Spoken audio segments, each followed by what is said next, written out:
As a scientist, I can tell you that Sundays are only 24 hours long. But with NFL Sunday Ticket and YouTube TV, you get every game every Sunday all in one place. That's upwards of 30 hours of NFL in one day. How can there be 30 hours in 24 hours, you ask? I have a theory. Magic. New users get NFL Sunday Ticket for 8 payments of $34.50 per month. Sign up at NFLSundayTicket.com. Local and national games on YouTube TV. NFL Sunday Ticket for out-of-market games excludes digital-only games and commercial use. Terms and embargoes apply. Availability varies. Does it ever feel like you're a marketing professional just speaking into the void? But with LinkedIn ads, you can know you're reaching the right decision makers, a network of 130 million of them, in fact. You can even target buyers by job title, industry, company, seniority, skills, and did I say job title? See how you can avoid the void and reach the right buyers with LinkedIn ads. Spend $250 on your first campaign and get a free $250 credit for the next one. Get started at linkedin.com/campaign. Terms and conditions apply.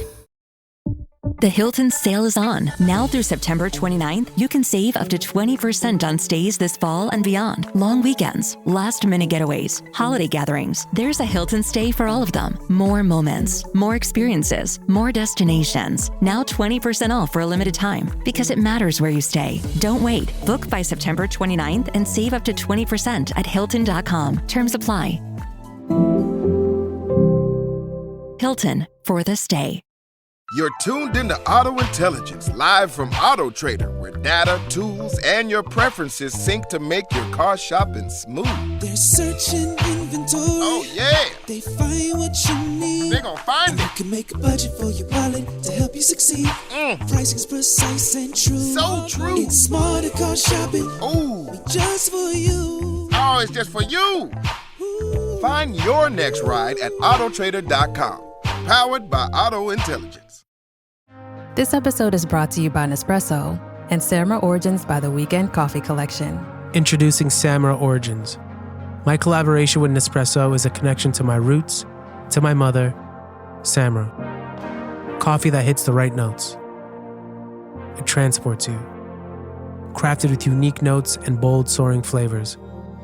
Experience a taste that moves you. Nespresso and Samra Origins. Discover more at Nespresso.com.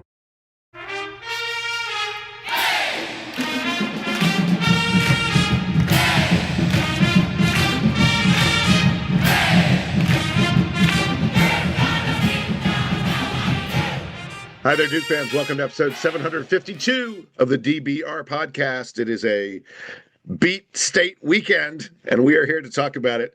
Hey, I'm Jason Evans. If I sound a little tiny bit off to you, I'm battling a head cold. Don't know where this came from. I wasn't out in the rain or anything like that. It's it's fall. This is not the time of year when I usually get head colds, but I can feel this puppy coming on. It's going to be a bad one. Joining me is my buddy Donald Wine. Donald, are you healthy? I hope. I am. I had $25 worth of Cosmic Cantina last night, so I feel great. And what a great win that was. I'm still here in Durham. After we are done recording, Jason, I do have to eventually get in my car and go back. I did not find housing here, so I can't stay. So I got to go back to the housing that I currently rent back in DC. But this has been a fun weekend. Let's begin with the NC State game. The Blue Devils win 45-33. By the way, Donald just mentioned we're going to get to Donald's weekend a little bit later in the podcast. But first, we're going to do the actual news, which is the football victory, 45-33. The Blue Devils win the game. It was a contest where Duke fell behind early. I'll go ahead and say it, Donald. I thought that I thought there was no way Duke was winning this game. I'll be clear. When it was 20-7, I was like, we're not winning, because we've been given some gifts by both NC State and the football gods. We had that, batted ball that turned into an interception. We then went 3 and out, did nothing with it. We had a lucky bounce on a punt that pinned State at the 1 yard line. State turns around and goes 99 yards for a TD. We did have that foolish offsides by State on a 4th down that gave us a second life on a drive, and we ended up turning into a touchdown. But it felt like State and the bounces and the such were going our way, and we weren't taking advantage of it. And I was like, when you got that happening, like we talked about, Donald, that we need, We need, the sort of lucky breaks, the turnovers and the mistakes and the such to go our direction. It felt like they were, and we were still down 20-7. And I was like, there's no way Duke's winning this game. And I could not have been more wrong, could I? Well, Jason, I'll tell you why. It's because I was down on the field at that point. Literally, as we go down the field, NC State scores to go up 20-7. And if you remember, they botched that extra point. They blew it wide.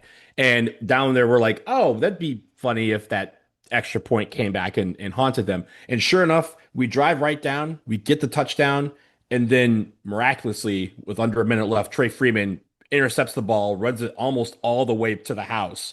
And then we were able to score like a play or two later to make it 21-20. And Jason, it felt like we didn't look back from there.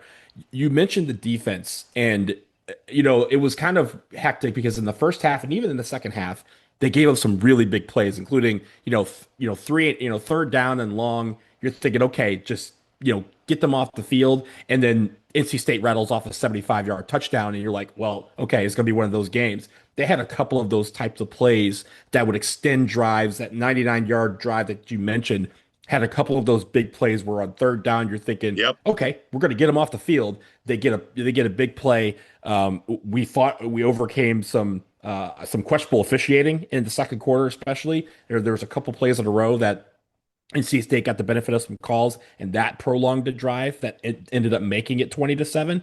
But the defense stepped up in the turnover department. We mentioned in the preview that we needed to get some turnovers. It was one thing that we had not done yet. And to get 3 interceptions and a fumble recovery all at opportune times, that's what really helped turn this game around. And it gave the offense the opportunity to make big plays of their own. They were able to make some big plays, but really, the Trey Freeman interception, I think, was the turning point, because at that point, the momentum fully swung in our direction. You could feel it in the stadium. And I think the players, when they came back out of halftime, knowing they were getting the ball, they scored on that possession too. And then at that point, it was NC State having to play catch up as opposed to us. Yeah. I'll go even a little bit before the Trey Freeman interception, which was a very weird play where, I'll be honest, the announcers on the broadcast, Donald, you probably haven't seen the announcers were sort of saying they didn't think Duke was offsides. I thought Duke was offsides on the play. I thought VJ Anthony jumped early, and I think that's why on the Trey Freeman interception, it was a 4th down play, and NC State was trying to draw Duke offsides, and I think that the state center hiked the ball because he thought Anthony was jumping offsides. It's a very, very, very close play. Honestly, if I'd been an official, I probably would have called offsides. If nothing else, like Anthony's leg was in the air, like he was on his way to being offsides when they hiked it. But I was going to say, I think the bigger play was right before that play. After State had gone up 20-7, Duke faced a 3rd and 10. We'd come in 2 plays, had done nothing. We face a 3rd and 10 with about 5 minutes left in the game. We're deep in our own territory, after the kickoff. And if you don't convert that 3rd down, then NC State gets the ball back up 20-7, and they had been rolling. And we made like a 15-yard pass to Quayshawn Brown to Q for the first down. That was to describe that as a huge 3rd down is like the understatement of the year. Duke then goes down the field and ends up getting a touchdown on that drive. But I mean, 3rd and 10s are not easy to convert, and Duke had not converted a single 3rd down all day up until that play with 5 minutes left in the second quarter. And I was thinking, wow, we may go into halftime 20-14. We are super lucky, and then the interception happens, and from there, it's like, Polly bar the door. Duke's just off and running. I had a great email that I got from Tom B, who's a friend of mine, sent it to several Dukies that I know. And Tom pointed out, State had more rushing yards. State had more passing yards. State had more first downs. They lost because State had turnovers, a lot more turnovers. As far as he was concerned, State had 7 turnovers, 3 interceptions, 1 lost fumble. Twice they turned it over on downs, and the blocked field goal that Duke recovered. Yeah. And Duke had 0 turnovers. State had 7 possessions that ended with something other than State getting points or a punt. And by the way, NC State did not punt the ball all day. They either scored or turned the ball over, had a possession end on downs on every single one of their possessions. It was just a wild game, Donald. Can we talk about special teams for just a second? Because the game can. last week, we rightfully gave them a little bit of criticism because they weren't good. They responded in a big way. I don't think I have seen a cleaner field goal block in a very long time than the one that we had yesterday. He was untouched. They let Williams through untouched. It was crazy.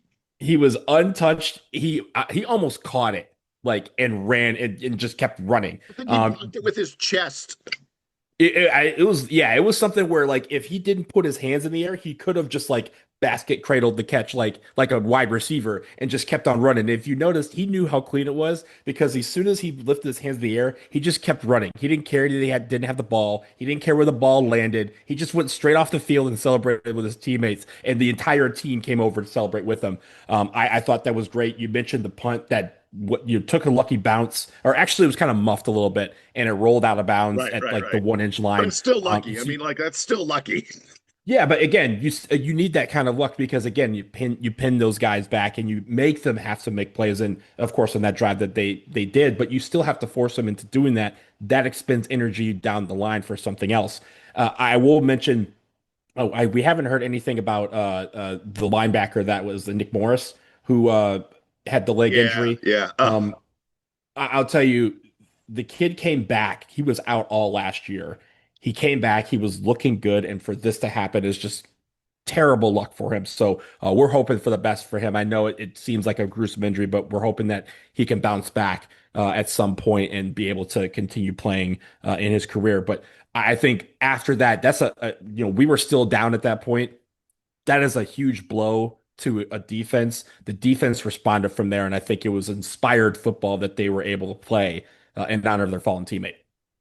Yeah, let's get to a couple individual things that I want to shout out. Obviously, Anderson Castle has the big 66-yard run for a touchdown on that third down, 3rd and 1, where NC State just sold out. And once he got through the line, it was like, Polly, he's gone. But I thought Castle, having nothing to do with that play, did a really good job. Dude gets his pads low. He grinds those legs. And when you've got, 3rd and short or at the goal line, Anderson Castle's the man, and he's just, he's finding his holes. That is not an easy skill, and he did a great job of it yesterday. It is clear, Donald, after we've talked about it for a couple of weeks, that Nate Shepard is going to get a lot of the lion's share of the carries for Duke now. I mean, true freshman running backs. You don't see this very often. Now, he didn't have a huge day. 14 carries for 61 yards, 4.4 yards per carry. But I thought, State's a good defense, and State was keyed on him. I thought he did a very nice job. There was nothing I saw there that says to me that he shouldn't continue to get, let's get him close to 20 touches. He had 3 receptions as well, and he made 1 really nice catch. Let's continue to get Nate Shepard, around 20 touches per game. I think that's a good thing for Duke. Cooper Barkate had a couple nice receptions in traffic. He had 1 wide open 4th down reception where literally no one on NC State was like, hey, who got that guy? Well, Jason, remember they had just attempted that play and he just missed it. He jumped up, there was a defender with him and he jumped up and it bounces off a couple of hands and he kind of even reached out as the ball was falling and just missed it.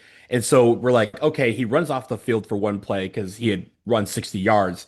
They were able to get down, and then they said, "Let's go right back to him," because they're not going to be expecting it on this play, on this down. So he was able to do that, and it was almost the exact same play, except this time the defender didn't go with him, and all of a sudden he turns around and he goes, "I just got to catch this ball, and I'm in the end zone." Yeah, other guys I want, Samir Hagans. We had a drive that was like the Samir Hagans show, where he had basically all the yards of this one drive. It's the first one of the second half.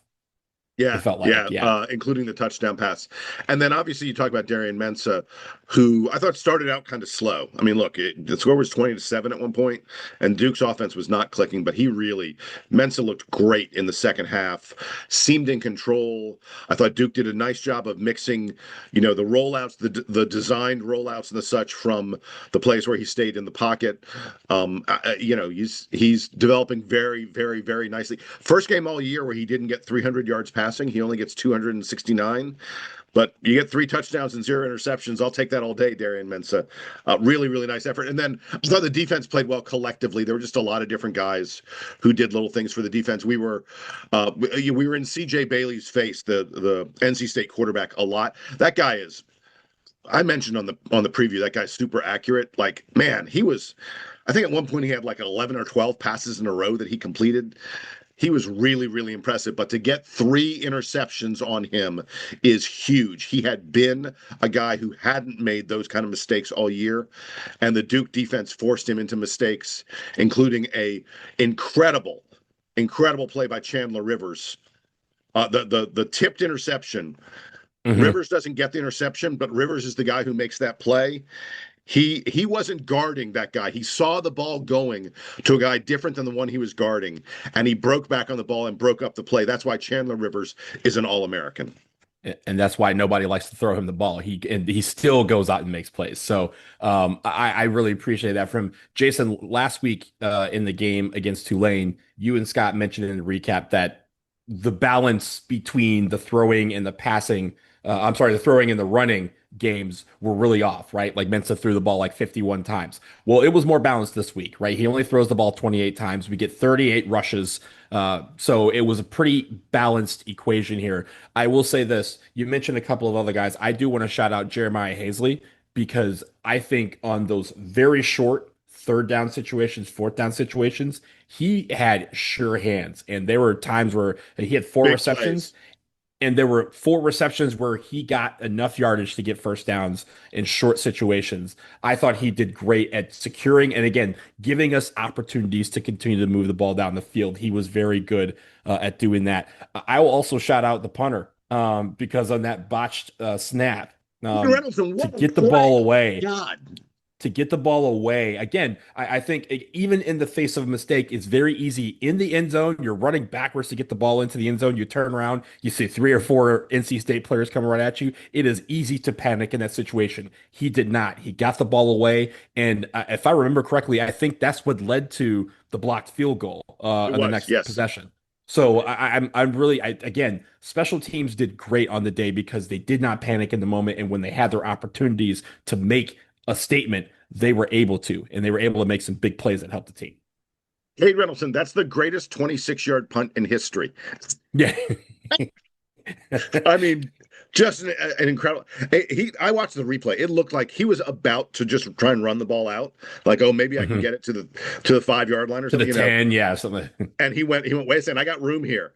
And it was incredible. But last thing I wanted to say really quickly, I loved our final 2 possessions because we were up. It was clear we were going to run the ball. Like NC State's like, okay, load up the line. Duke is not passing. These are going to be runs. And we got first downs, even touchdowns, regardless.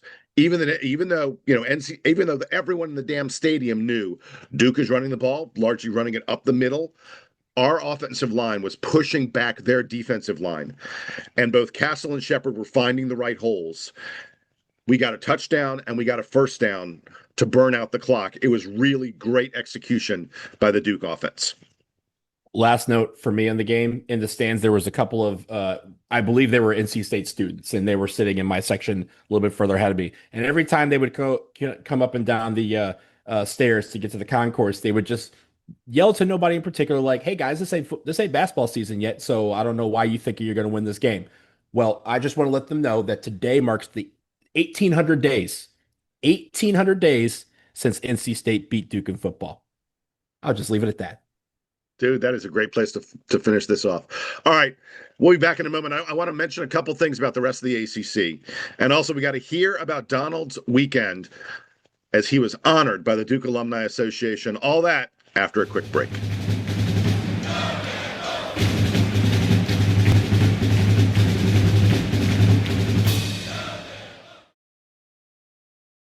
Between busy schedules and summer plans, sometimes all I've got is a couple minutes. Factor helps me eat smarter with tasty, chef-prepped meals that are dietitian approved and delivered right to my door. And now, with more than 65 weekly meals made for how I live and what I like to eat, I've got even more ways to fit in a real meal wherever the day takes me.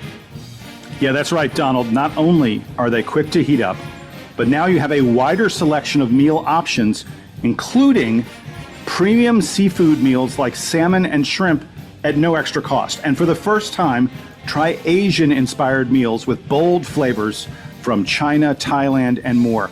It's responding to what Factor members wanted. That's why 97% of customers say Factor has helped them to live a healthier life. Feel the difference no matter what your routine is. So eat smart at factormeals.com/DukeBB50off. Use that code DukeBB50off to get 50% off your first box plus free breakfast for 1 year. That's code DukeBB50off at factormeals.com for 50% off your first box plus free breakfast for 1 year. Get delicious, ready-to-eat meals delivered with Factor. Offer only valid for new Factor customers with code and qualifying auto-renewing subscription purchase. This episode is presented by State Farm.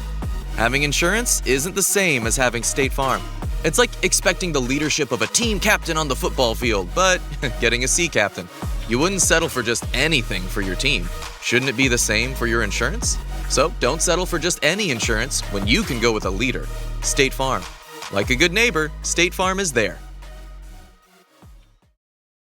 When your investors, customers, and workers demand more from your business, make it happen with SAP. The AI-powered capabilities of SAP can help you streamline costs, connect with new suppliers, and manage payroll, even when your business is being pulled in different directions. To deliver a quality product at a fair price while paying your people what they're worth too, so your business can stay unfazed. Learn more at sap.com/uncertainty. It's the Smucker's Uncrustables podcast with your host, Uncrustables. Okay, today's guest is rough around the edges. Please welcome Crust. Thanks for having me. Today's topic, he's round with soft, pillowy bread. Hey. Filled with delicious PB&J. Are you talking about yourself? And you can take him anywhere. Why'd you invite? And we are out of time. Are you really cutting me off? Uncrustables are the best part of the sandwich. Sorry, Crust.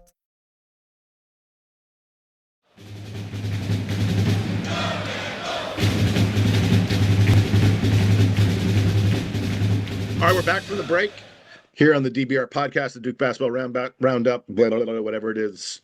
As my cold gets worse and worse, I can tell. It's moving in my nose, man. I can tell. It's like Jason a cold Donald front here. I want to Duke next week. Duke football goes to Syracuse. I'm not sure if you watched it, Donald. The Syracuse Orange took care of Clemson, 34-21. I don't even think it was as close as 34-21. Syracuse dominated Clemson. I saw the funniest tweet I've seen in weeks. Someone said the Clemson UNC game will be played at 10 a.m. on the Cartoon Network. I was like, that, oh my God. The Cartoon Network. The Clemson UNC game. Wow.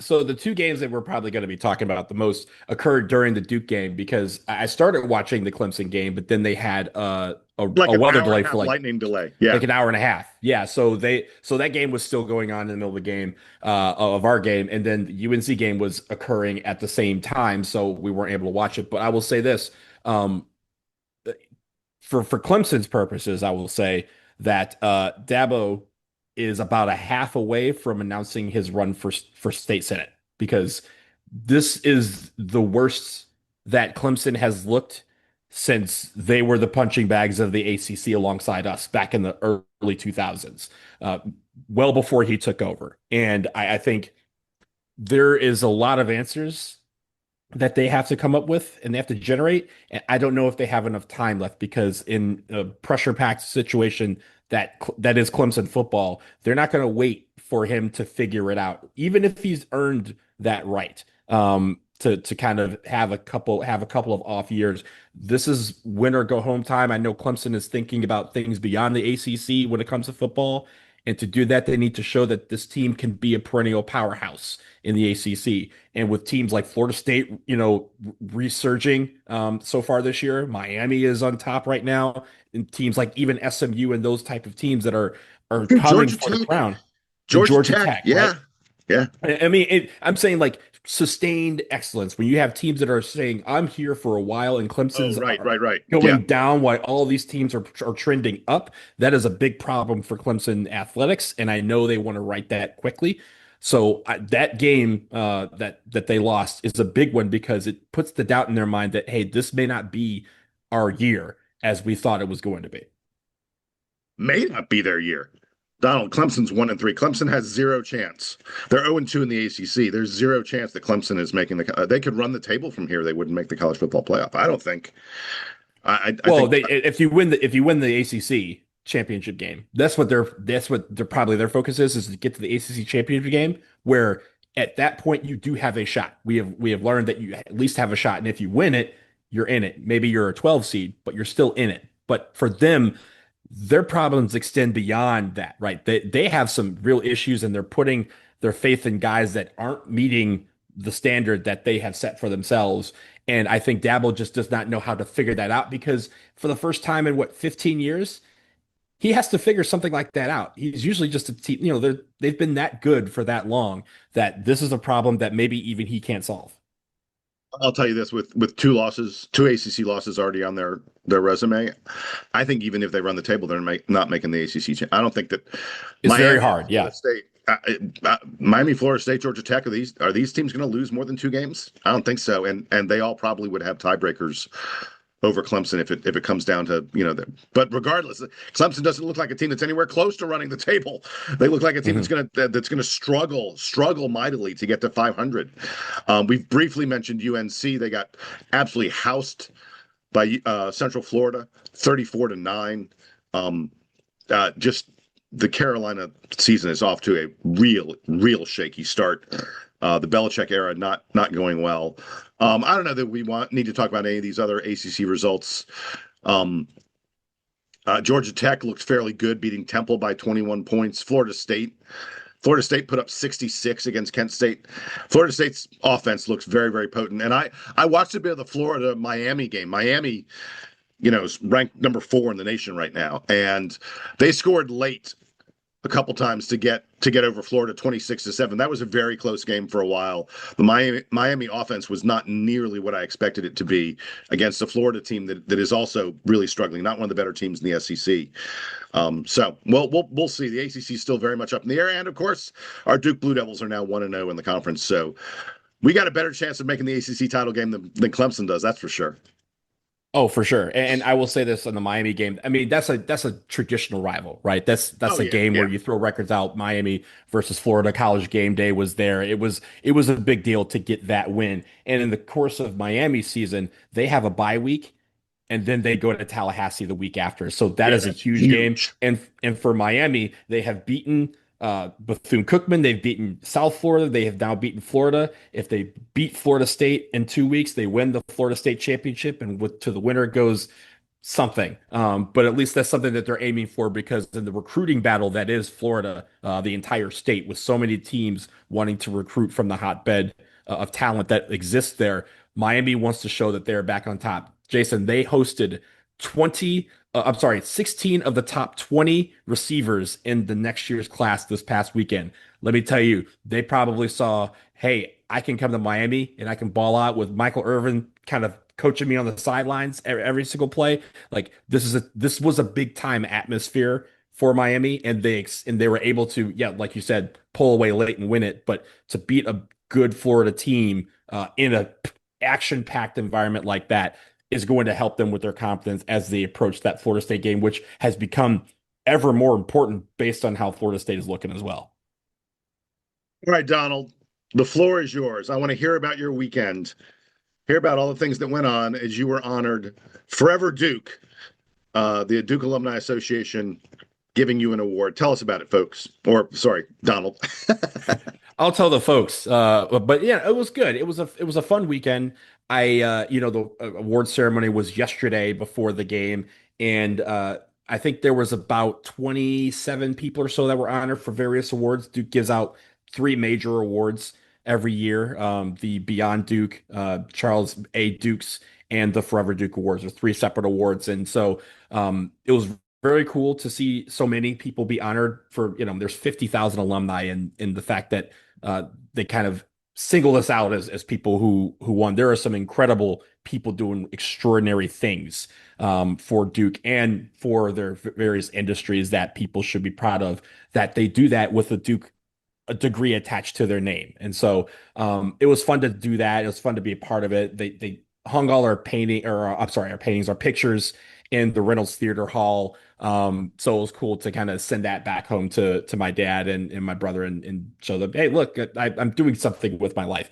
So that was pretty cool. I will say everything around campus was great.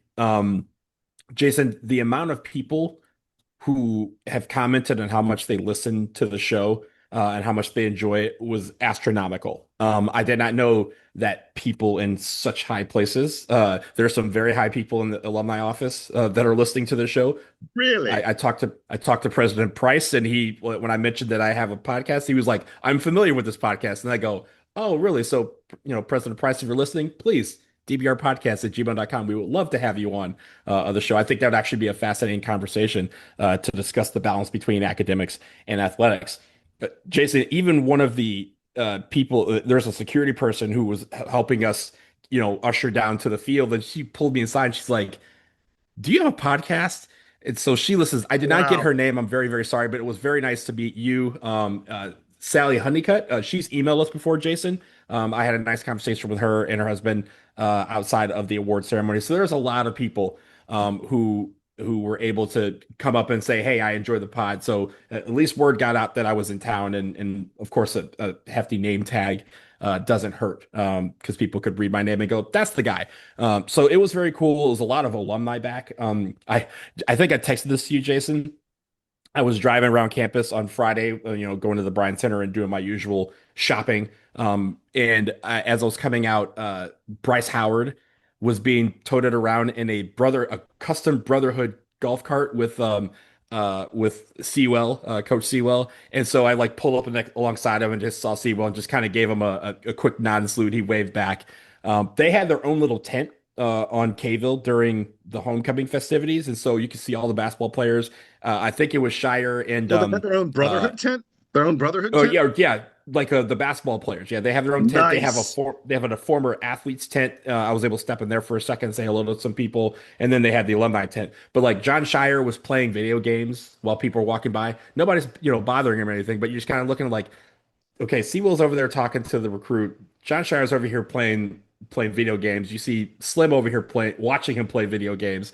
It's just very very cool to see them out mixing like that. But it was just a fun vibe, Jason. And every time I come down here, as you know, it's harder to leave. That means it's truly a fun experience and always fun to be back. So a A+ weekend. I was able to see some non-Duke friends as well, see some family while I was down here. A+ weekend, 100 out of 10. We'll absolutely do it again.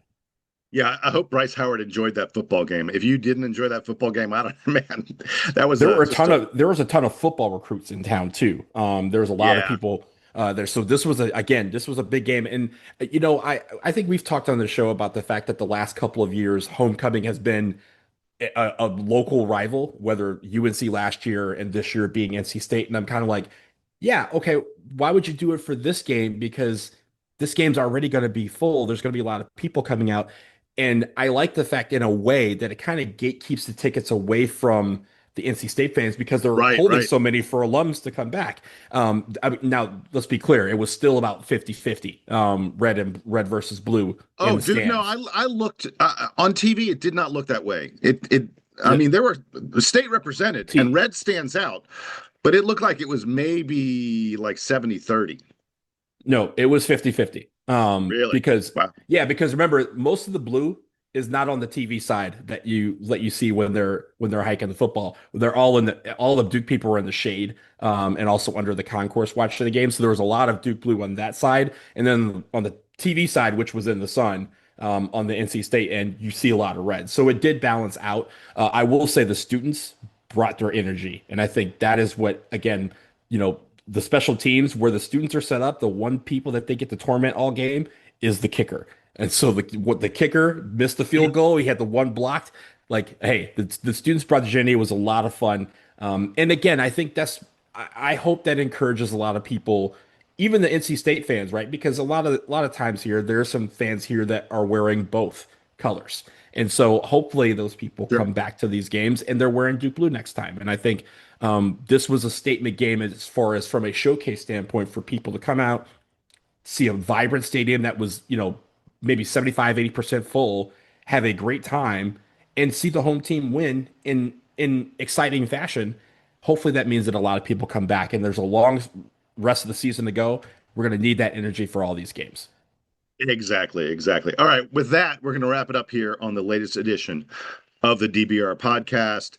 Donald in Durham, Jason in Atlanta battling his head cold. We'll be back with you as soon as we can. Until then, here's the Duke Band to play us out and take us home.